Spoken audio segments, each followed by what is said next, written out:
30 Hutu students were burned to death by their Tutsi schoolmates in central Burundi in 1996. This was not an isolated massacre. 3 decades of violence in Burundi between the two major ethnic groups, the Tutsis and Hutus, was often unimaginably brutal. Now, the government is seeking ways to bring justice to the victims.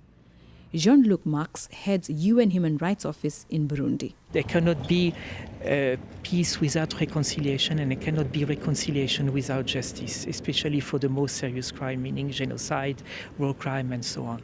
So it is very important for the people to see that all the horrible cases that happen here, the events that have taken place for many years, that you have justice. And reconciliation is also important for the people to talk about what has happened, to have the victims recognized as such. The UN Human Rights Office is assisting the government in leading national consultations in Burundi.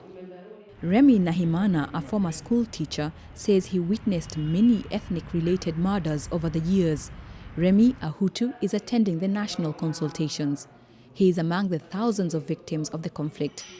But as an older generation Burundian, he supports a Truth and Reconciliation Commission as an important process to address the past wrongs. When future generations will reread what will come out of this consultation, that will be a way to state the bad things that happened, the slump we experienced, the conflicts, the killing, all the violence we experienced. We shall never do that again. In 2000, in the neighboring Tanzanian town of Arusha, a peace agreement was signed between more than 17 of Burundi's warring groups. Peace did not follow immediately. It has taken nearly a decade for the security situation to reach a point where the government can follow through on transitional justice processes agreed as part of the peace deal.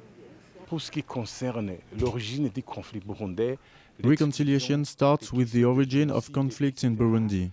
We have to know what exactly happened in Burundi in order to know if there was genocide or other crimes against humanity, in order for us to know the truth on everything that happened, like human rights violations before Arusha. We need to implement the mechanism of transitional justice. And you were hung upside down. As a first step, the government is working to establish a Truth and Reconciliation Commission modeled on the South African experience. Gabriel Muhiniaka, a retiree, says the deep-seated hatred and intolerance between the Hutus and Tutsis led to his parents being killed in the 1970s. My parents were killed. My mother, father, and uncle were killed during the tribal conflict between Hutus and Tutsis. They were killed because they were Tutsis. Long ago, when you met someone who was not of your tribe, you would be afraid. Now, the proposed arrangement will be of great benefit. It will help stop conflict.